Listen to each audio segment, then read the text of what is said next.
ჩვენთან არის ღმერთი.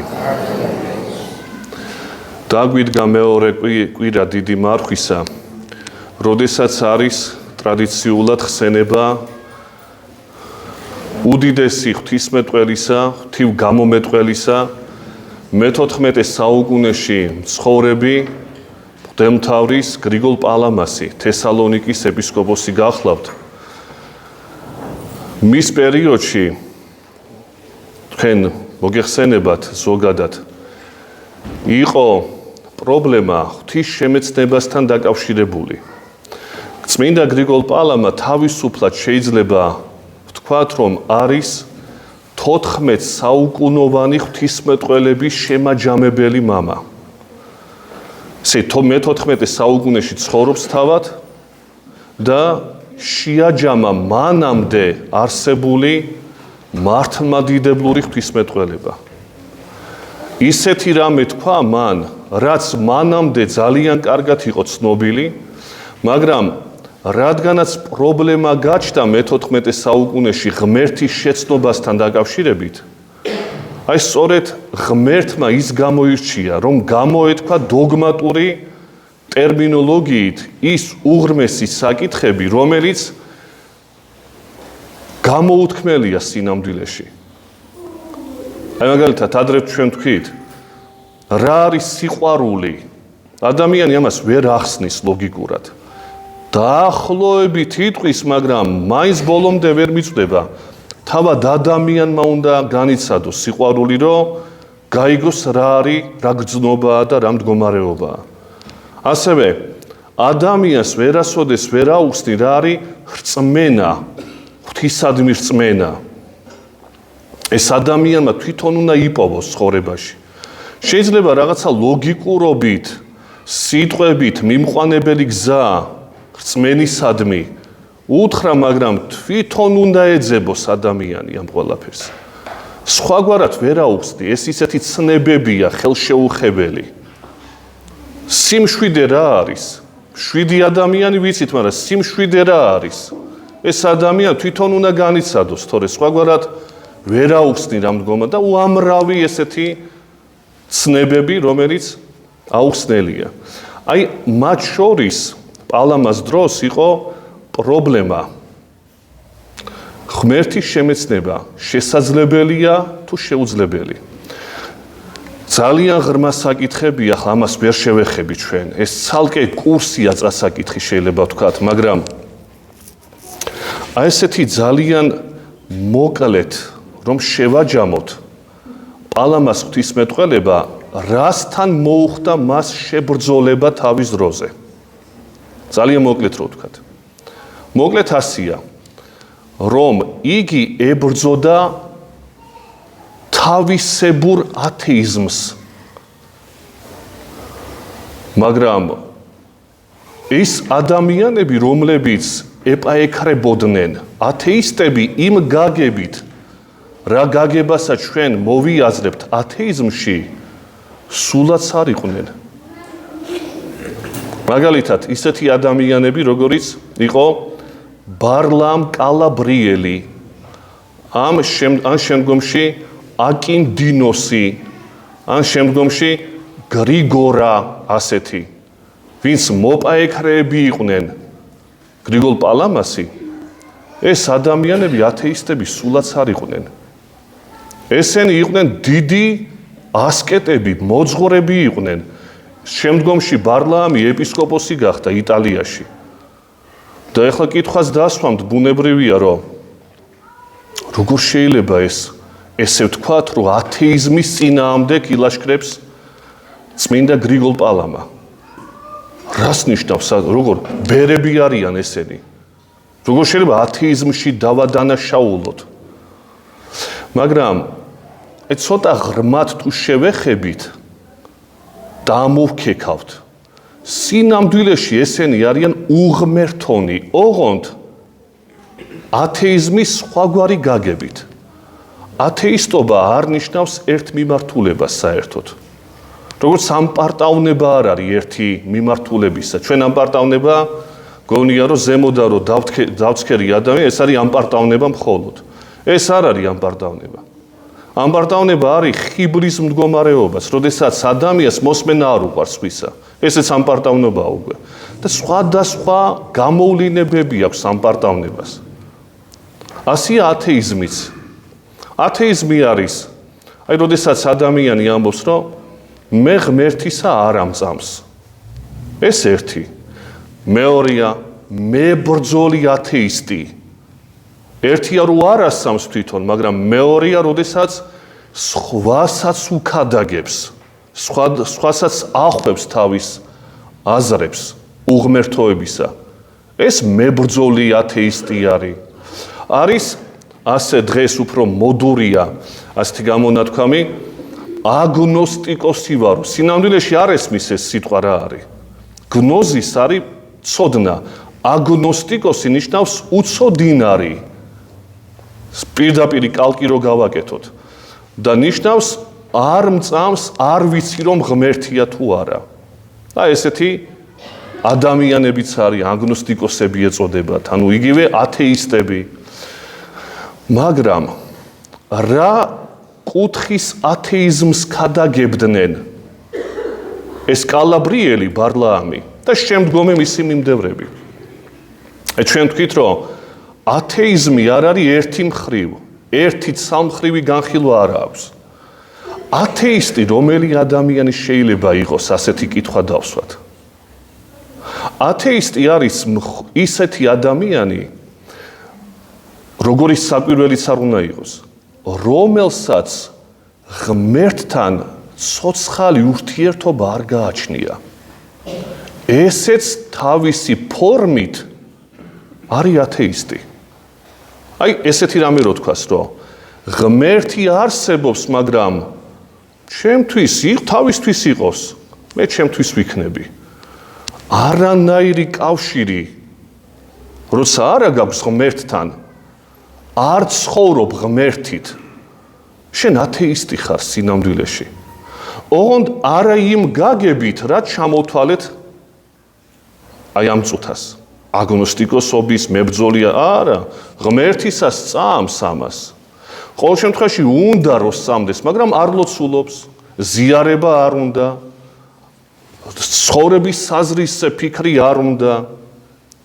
მაშინ შენ ღმერთი არ აღწამს. იმიტომ რომ თუ შენ ცხოვრების საზრისზე ფიქრობ წარმავლობაზე, მაშინ ეძებ ამას.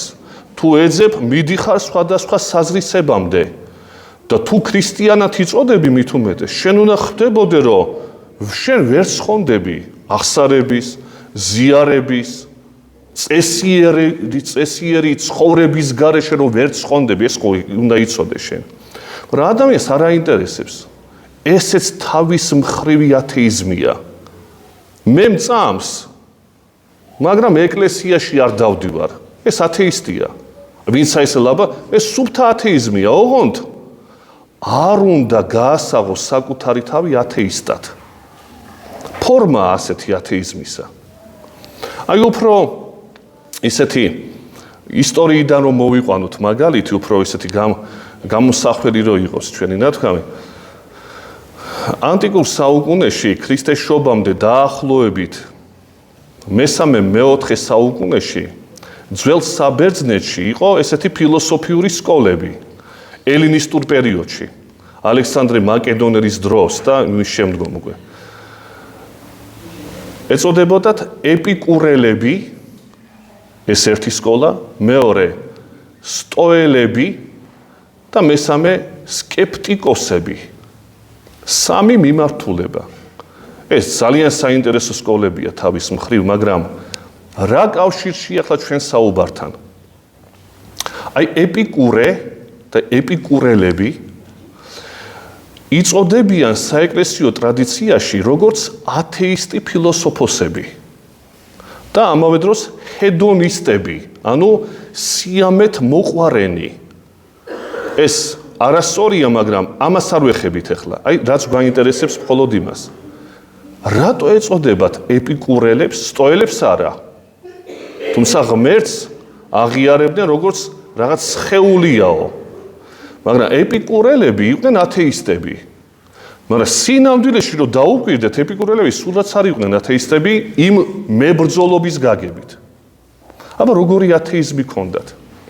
ეპიკური ამბობს ესეთ რამეს, რომ შენ ხო გაწვალებ შიში ღვთისადმი, მაშინ ერთი ღმერთი არ იყო ელინიზმში, საბერძნეთში იყო მრავალღმერთი, პოლითეიზმი იყო. შესაბამისად, ეპიკური ამბობს, რომ შენ ხო გაწვალებს შიში ღმერთებისადმი, უნდა გათავისუფლდი ამ შიშისაგან, იმიტომ რომ თუ გეშინია, ბედნიერი ვერ იქნები. არ უნდა გეშინოდეს არაფრის. მათ შორის ღმერთებისაც არ უნდა გეშინოდეს. და გამოსავალი რა არის? ეპიკურემ თქვა, რომ ოლიმპოს მთაზე ხო ცხოვრობენ ღმერთები. ნუ ესეთი წარმოდგენა იყო ზევსი და ეს დანარჩენი. ოლიმპოს მთაზე ცხოვრობენ ღმერთები. მაგრამ ეს ღმერთები ჩვენ ცხოვრებაში არ ერევიან. როგორც ჩან არ უნდა ერეოდე მათ ცხოვრებაში. ისინი არიან ნეტარები, ბედნიერები და შენთან რა შეხება უნდა გქონდეთ? რა შეჭirdები შენ ქმნილება ადამიანი? ისინი თავის ცხოვრებით ცხოვრობენ. და შენ კიდე გეშინია ღმერთების. რატო გეშინია? იმათ საქმე არ აქვთ შენთან. შესაბამისად, შენ შენთვის ხარ და ის ოლიმპოზე მცხოვრები ღმერთები არიან თავისთვის, ნეტარ ცხოვრებაში. შენ ცოდვით ცხოვრებაში გაუბედურე, მაგრამ ისინი ბედნიერები არიან. წარმოიდგინეთ, ღმერთებს აღიარებდა ეს კაცი. უღმერთო არ იყო. მაგრამ ათეისტად მოიხსენებენ წმინდა მოძღვრები. რატო? იმიტომ რომ დამოკიდებულება შინაარსი მისი ფილოსოფიისა არის სუფთა ათეისტური. ღმერთი არ მჭირდება, ჩემ ცხოვრებაში არ მონაწილეობს. შესაბამისად, მე ჩემთვის ის თავისთვის. აი ეს არის ფორმა ათეიზმისა. რატო ლაპარაკობთ ამდენს ამ საკითხთან დაკავშირებით? იმიტომ რომ წმინდა გრიგოლ პალამას პერიოდში ადამიანები, ბერები, გამოცდილების მქონე, ღვთისმეტყველების დოქტორები იყვნენ ესენი. უნიჭიერესი ხალხია. ამბობენ, რომ ჩვენ ღმერთს ვერასოდეს ვერ შევიცნობთ. ანუ ფაქტობრივად განღმრთობა და ღმერთთან ერთად თანაცხოვრება შეუძლებელია რეალური. მეტაფორული კი, სიმბოლური კი, მაგრამ რეალური ურთიერთობა, აი როგორც მე და თქვენ რო გვაქვს ურთიერთობა, აი სხვაგვარად ოღონდ, აი ღმერთთან ცოცხალი ურთიერთობა არის შეუძლებელი, ამბობდნენ ეს ღვთისმეტყველები. და გრიგოლ პალამა ამბობს, მაშინ თუ მე ქმნილებას არ მაქვს ღმერთთან ურთიერთობა რეალური, მაშინ ეს ხო ნიშნავს, რომ ღმერთსა და ჩემს შორის ხით ჩატეხილობაა. მე გინდ მწამდეს ღმერთის და გინდა რა, ის თავისთვის და მე ჩემთვის. ფორმა ათეიზმისა და ამის წინააღმდეგ გაილაშქრა წმინდა გრიგოლ პალამა. ფორმით და შინაარსობრივად ათეიზმის წინააღმდეგ. თუ კი შენ აღიარებ, რომ ამ ცხოვრებაში ღმერთთან ურთიერთობა ცოცხალი შეუძლებელია და როცა გარდაიცვლები, იქ შეიძლება რაღაცა გამოგივლინოს ღმერთმა, მაგრამ ღმერთი თვითონ არ გამოგეცხადება არასოდეს, მაშინ ეს ათეიზმია. აი ეს არის შინაარსი გრიგოლ პალამას ღვთისმეტყველების. მე აქ შემოდის მთელი ტერმინოლოგია, მთელი ამბები, მაგრამ ამას არ შევეხებით. ეხლა ცოტა რთული რამე მინდა გითხრათ, რომ ის გავიგოთ, რომ თავისი სწავლება გრიგოლ პალამამ თავისი თავიდან კი არ მოიგონა, უმალ იქნებოდა ერეტიკოსი. გამოცდილება ეკლესიისა როა და პირველ რიგში იმოწმებს თავისი ამ დოგმატური ცნობიერების გამო წმინდა გრიგოლ, უпростоრად წმინდა დიონისი არეოპაგელს, პირველ საუკუნის მოძღვარს, რთული ტერმინოლოგია ამას არ შევეხები. უფრო განსაკუთრებით უფრო ადვილი არის მაქსიმე ამსარებელი. და სად იმოწმებს ამას? არის ესეთი საღვთისმეტყველო შრომა, მოცულობი დიდი არ არის ეს, რამოდენიმე გვერდია სულ. ქართულად ღმერთის წყალობით არის თარგმანი გაკეთებული.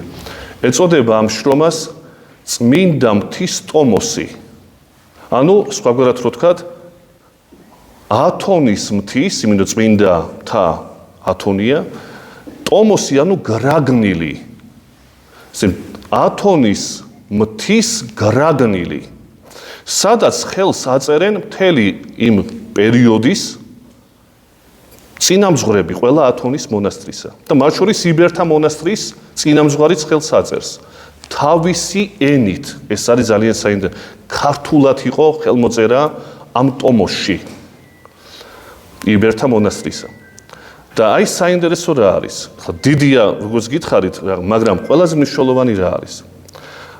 გრიგოლ პალამა ამბობს, რომ მაქსიმი აღმსარებელი მე სპეციალურად დამაინტერესა, საიდან მოყავს ეს რომელი შრომიდან მოაქვს პალამას მაქსიმესეული შრომა, რომელი შრომაა ეს მაქსიმესთან დაკავშირებული.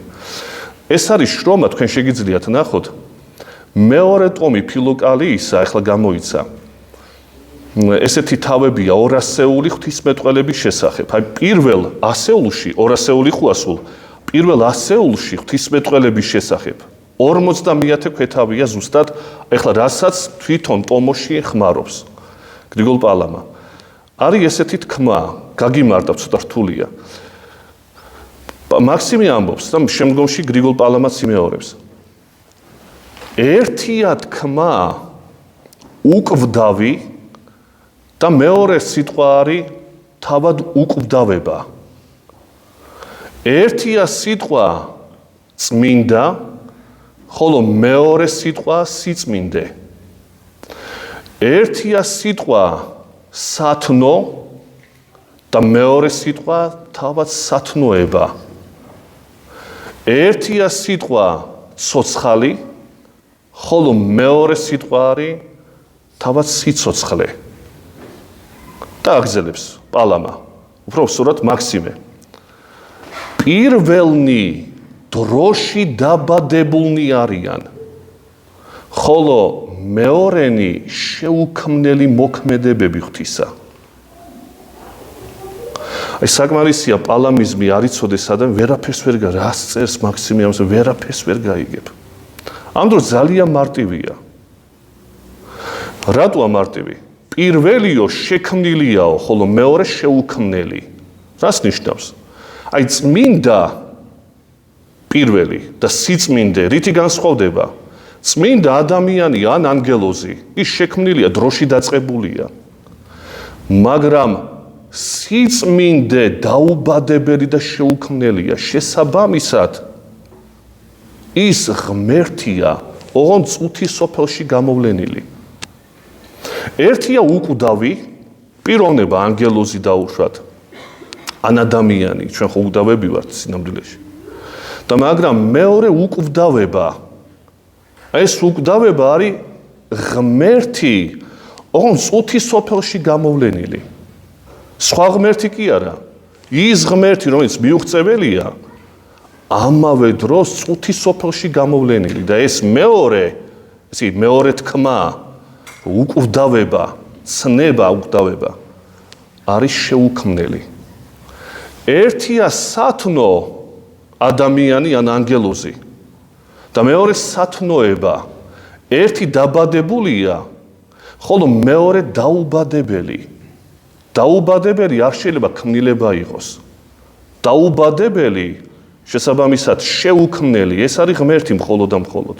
სხვა არ შეიძლება არსებობდეს. ესე იგი, უკვდავება, სიწმინდე, სათნოება, თავად სიცოცხლე და არა ცოცხალი არის დაუბადებელი, შეუქმნელი. ოღონდ ეს ყველა ტერმინი, რაც ღმერთთან დაკავშირებით ვთქვით ჩვენ, არის წუთის სოფელში გამოვლენილი ღვთის მადლი. და ეს მადლი ღვთისა არის სრული ღმერთი და აი ამ მადლით შევიცნობ ჩვენ სრულად ღმერთს. შესაბამისად პალამა ამბობს, ხით ჩატეხილობა ჩვენსა და ღმერთს შორის არ არსებობს, იმიტომ რომ ის ენერგიები, უпроსტად მოქმედებები ღვთისა არის სხვა ღმერთის გამოვლინებები კი არა. არამედ სამება ღმერთის წუთის სოფელში მოქმედებები, რომელიც თავის მხრივ არის შეუქმნელი. და რა კი შეუქმნელია? ღმერთისაა. და ჩვენ აი ამ შეუქმნელი მოქმედებებით თანაზიარები ხვდებით ღმერთისა, ბუნებით ღმერთისა, ბუნებისეულისა, როგორც თვითონ ამბობს. აი ეს არის ძალიან ზოგადად გრიგოლ პალამას ღვთისმეტყველება, რომელიც მან თვითონ კი არ გამოიგონა, არამედ წინარე მამებისგან, როგორც მოგახსენეთ, ძირითადი მამები, რაზედაც დგას მისი სოფლმხედველობა, მაინც არის წმინდა დიონისი არეოპაგელი, პირველი საუკუნის ურთულესი და უდიდესი ღვთისმეტყველი და მეორე არანაკლებად რთული, ეს არის წმინდა მაქსიმე აღმსარებელი. და აი ამ დებულებებით უმტკიცებს ბარლამს და მის მოწინააღმდეგეებს, რომ თქვენ მართლები ვერ იქნებით. იმიტომ რომ ეწინააღმდეგება თქვენი აზრი მაქსიმეს აზრს და წმინდა დიონისი არეოპაგელის აზრებს. დაგლოცოთ ღმერთმა და შეგვაწიოს წმინდა გრიგოლ პალამას მადრი და მეოხი ყოფილიყოს ღვთის წინაშე ეს უდიდესი მადრის ღვთისმეტყველი, სინათლის ღვთისმეტყველი. ამინ. ჯვარი გეწეროთ.